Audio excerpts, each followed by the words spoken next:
እሷ እንደዛ ደም በደም ሆና አደጋ ደርሶባት ለራሷ ሳትጨነቅ ጽንሱ ደህና ነው ወይ?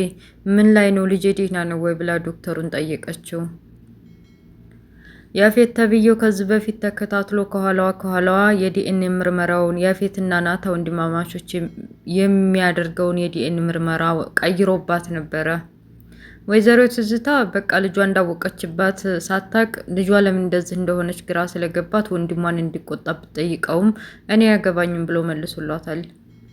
አሰላሙ አለይኩም ወራህመቱላሂ ወበረካቱ። ውድና የተከበራችሁ የመሪም ኤንድ ማይ ብሮ ቤተሰቦች ሙስሊም ክርስቲያን ወገኖቼ ሰላም ብያለሁ። በያላችሁበት ለቤት አዲስ የሆናችሁ ሰብስክራይብ አድርጉ፣ ነባሮች እንደተለመደው ሼር ላይክ አድርጉ። ወደ ሀረግ ድራማ እንሄዳለን። አብራችሁ ይቆዩ። የሀረግ ድራማ ሲጀምር ከመኪናው አደጋ በኋላ ያፌትና ኤፍራታ በቃ ሐኪም ቤት ሚጄ ከሚሄዳት ነው ብሎ ብርም ስልጣንም ስላለኝ በቃ ቤት ሁሉን ነገር ማምጣት እችላለሁ ብሎ ቤት ዶክተሩን አምጥቶታል። ዶክተሩም የሚችለውን ነገር ሁሉ አድርጎላታል። እስከምነቃ ነው የሚጠበቀው። ጽዮንም እንደዛ በቴሌፎን ስትሰማ ባዶ እግሯን በአስፋልት በቃ እንደዛ ሞልቃቃ የሆነችው ልጅ ምንም ነገር ሳይሰማት በባዶ እግሯ ወደ ኤፍራታ ሩጫዋን አቅልጠዋለች። ቤትም ገብታ የሆነውን ነገርና ኤፍራታ እንደዛ ሆና ስታያት አልታገሰችም። ያፌትን ጉሮሮውን አንቃ እንዴት እንደዚህ ታደርጋለህ? አንተ ነህ አይደለ እንደዚህ አደጋ እንዲደርስባት ያደረከው ብላ ጉሮሮውን ይዘዋለች። እንደማንም ገላግሎ ቢኒ አረጋጋት። ገንዬ ልጇ ፊት ለፊቷ እንደዛ ስብርብር ደም በደም ሆና ስታያት አልቻለችም። ሰውነቷ ተብረክርኮ ከእግሯ ስር ውድቅ አለች። ሁላቸውም ተሰብስበው የኤፍራታን ሁኔታ እየተከታተሉ ነበር። እንደው አይኗ የምገልጠው መቼ ነው ዶክተር እያሉ ትገልጣለች። ትንሽ ረፍት ታድርግ ብዬ ነው አላቸው ዶክተሩ። ገኒ ከጎኗ ቁጭ ብላ ካሁን ገለጠች አልገለጠች እያለች እየተጠባበቀቻት ነው። ወይኔ ልጄ እንደው ምን ሆኖች ነው? ምን አድርጎሽብኝ ነው እያለች እየተጨነቀች እንደማንም ብላ ኤፍራታ አይኗን ገለጠች። ገኒ ያየቻትና ወይኔ ልጅ ገለሽ አለች። ደስ አላት። ዶክተሩም እስቲ እኔ ልያት ብሎ ጠጋ ብሎ እስቲ ገለል በሉ እስኪ እኔ በደንብ ልያት ምን እንደሆነች አላ። ኤፍራታ አይኗን እንደገለጠች ስለ ራሷ ሳትጨነቅ ስለ ልጇ ነበር ያሰበችው። ጽንሱ እንዴት ነው? ሁሉም ነገር ደህና ነው? ልጄ በህይወት አለ ብላ ዶክተሩን ጠየቀችው። አዎ ምንም ነገር አልሆንሽም፣ ልጁሽም አለ፣ አንቺም ደህና ነሽ፣ አይዞሽ አታስቢ፣ ይልቅ አሁን እረፍት አድርጊ ብሏት አለ። ሉሊት ተንከሲስ የሆነችው ሴትዮ ደግሞ ከዚህ በፊት ያፌት ሞባይልሽን ኦዲዮ ቀርጭና እንዲታቀብይ ስላላት ሞባይሏን ከፍታ ከኤፍራታ አጠገብ ቁጭ አድርገዋለች። ልጄ ደህና ነው ወይ? ጥሩ ሁኔታ ላይ ነው ወይ? ያለ ዶክተሩን ስትጠይቀው እየቀረጸ ነበረ። ጠጋ ብላ ወዲያ ፌት በቃ እንዳልከኝ እኮ አዝዣለሁኝ፣ ሞባይሌን ከፍቼ ከኤፍራታ ጎን አስቀምጨዋለሁኝ አለች። አንቺ እዚህ ሰው መሀል ፊት እንደዚህ ታደርጊያለሽ? እኔ እኮ ያዘዝኩሽ እነ ናታ ቤት ነው፣ እዚህ ደግሞ ሚስቴ አጠገብ እንዴት እንደዚህ ታደርጊያለሽ ብሎ ቢያጉመተምትም አንደውኑ ስልኩን ስላስቀመጠችው ድጋሚ ለማንሳት ደግሞ ሰው ስለሚያያት ዝም አለች። ጊዜውንና ሰዓቱን ጠብቃ ሁላቸውን ግርግር ሲፈጥሩ ስልኳን አንስታለች። አይዞሽ በቃ እኔ ዛሬ አድራለሁኝ እዚህ ብላ ገኒ ለማድረግ ብትሞክርም ግን ደግሞ የያፌትን ባህሪና የያፌትን ነገር ስለሚያውቁ በቃ ሁላችንም እንሂድ፣ ገኒም ተነሽ እንሂድ፣ ነገ ተመልሰን መተን እናያታለን። ኤፍራታን ብትሆን እንደማንም እየተኮላተፈች ገኒ አንቺ መሄድ አለብሽ፣ እዚህ እኔ ጋር ብትቀመጪ ከመጨነቅ ውጭ ሌላ ምንም አታመጭም፣ ነገ ከነሱ ጋር መተሽ ጠይቅኛለሽ እይ ዝም ብለሽ ብላታለች። እሺ ደግ ብለው ሁላቸውም ቤታቸው ተመልሰዋል። ወይዘሮ ትዝታ የልጇ እንደዚህ ትምህርት ቤት አለመግባት ትምህርት ቤት ከርኩ እያለች ከጓደኞቿ የምታመሸውን ነገር አልተዋጠላትም። እስኪ ወንድሟሽ ብትለውና ቢቆጣት እስቲ ላናግረው ብላ ወንድሟና ቶሎ ብላ ሳሎን ብታናግረው አንቺ ያሳደግሻት ልጅ ናት፣ ልጅቱ ለማና ጠፋውን የራሷን እንትን ታውቃለች፣ የምትመከር አይደለችም፣ ስለዚህ አርፈሽ ተቀመጪ፣ ደግሞ እኔም መብት የለኝም ብሎ አፋን ዘግቷታል። እንዴት መብት የለህም? ትልቅ ወንድሟ አይደለም ወይ ብትቆጣት ምናምን ብላ ብትነግረውም እሷ እንደፈለገ ይሁን መብቷ ነው ብሏታል። ደውሎ ግን ክላሱ ከገባ በኋላ እህቱ ምን ደረጃ ላይ እንዳለ ጠይቋታል። እሷም ጓደኞቼ ጋር ነኝ አይዞህ አታስብ ብለዋለች። ያፌት ተብዬው ስልክ ተደውሎለት የተፈጠረውን ነገር ሁሉ እየነገረው ነበር። ከሕክምና ከዚህ በፊት ኤፍራታ የዲኤንኤ ምርመራውን ውጤት አገኘሁ ብላ ተቀብላ አይታው ደስ ብሏት ነበር። ለካ ከኋላዋ ስለሚከተላት የዲኤንኤ ምርመራውን በሐኪሞቹ ቀይሮባታል። የያፌትና የናታ ወንድማማቾች ያወርግጥ ነበር ማለት ነው።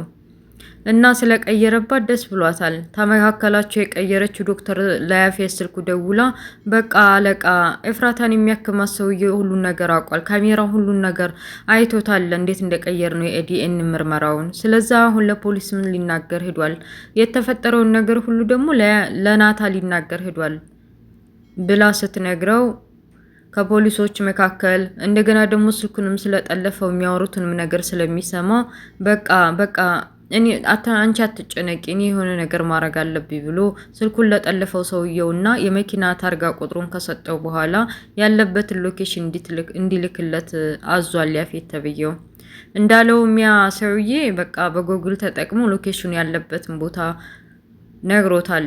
ዶክተሩማ ሀሳቡ በቃ ናታ ጋር ተገናኝቶ ኤፍራታ አደጋ እንደደረሰባት እንደገና ደግሞ ያረገዘችው ልጅ እሱ እንደሆነ ሊነግረው ነበር፣ ግን አልተሳካም። እንዴት ተቀጣጠሩ? ያፌት ተብየው በሎኬሽን አግኝቶታል። በቃ ዝጋ ስልኩን፣ እሺ ጎግሉንም ሁሉንም ዲምጥማጡን አጥፋ፣ እኔ ሰውየውን ፊት ለፊት አግኝቼዋለሁ፣ የምፈልገውን ነገር አግኝቻለሁ ብሎ ተዘጋግተዋል። ሉሊት ተብየዋ በሞባይሏ የቀረጸችውን ከኤፍራታ ጋር አስቀምጣ የቀረጸችውን በሰማይ እያዳመጠች ነው። የሰማይ ስለነበር ከፊት ለፊቷ ማን እንዳለ አላወቀችም ነበረ። ናታ አጠገቧ ሆኖ ምንድነው የሚያስቀባጥረሽ የሚለፈልፍሽ? ቀስ ብለሽ እንደዛ አታወሪም እንዴ? እያለ ሲለፈል እንዳንተ አሰማሁም እንዴ? ኤፍራታ ታማ 10ሩን ስቀላብድ የሚሆነው አጣ። አንቺ ምንድነው የምትዩ እንዴ? እኔን ካላመንከኝ በቃ እህትን ጽዮንና ቤዛን ሂድና ጠይቃቸው፣ አደጋ ደርሶባት እኮ ከአደጋ ተረፈች ብላው ስትነግረው ድርቅ ብሎ ቀረ። እህቱንና ቤዛን ለመጠየቅም ላይ እየተወላገደ ሰካራም እንደሆነ ሰው ደንግጦ ነው መሰለኝ እየተወላገደ ሄዶ እህቱና ቤዛም ምን እንዴት ተፈጠረ አስበሳቸው እያወሩ ነበር። ቆይ ለወንድሜ መናገር አለብን፣ እሱም አሁን ስራ ላይ ነው። አሁን በዚህ ሁኔታ ከሰማ ግን ከባድ ነው። ግን ደግሞ ከሌላ ሰው ከሰማ ደግሞ ችግር ነው የሚሆነው። ምን ማድረግ አለብን እያሉ ቤዛና ጽዮን ሲያወሩ እሱ ከኋላ ከበራፉ ኋላ ሁሉ ሆኖ የተፈጠረውን ነገር እየሰማ ነበረ። ሁለቱም ድንግጥ ብለው ምን እንደሚናገሩ ግራ ገብተው ፍጥጥ አሉበት። አቤል ተብዬው ግን ምን አይነት ርኩስ ነው? እንደዛ ታማ እንኳን ተኝታ እያየ ምን አለ ዝም ቢላት።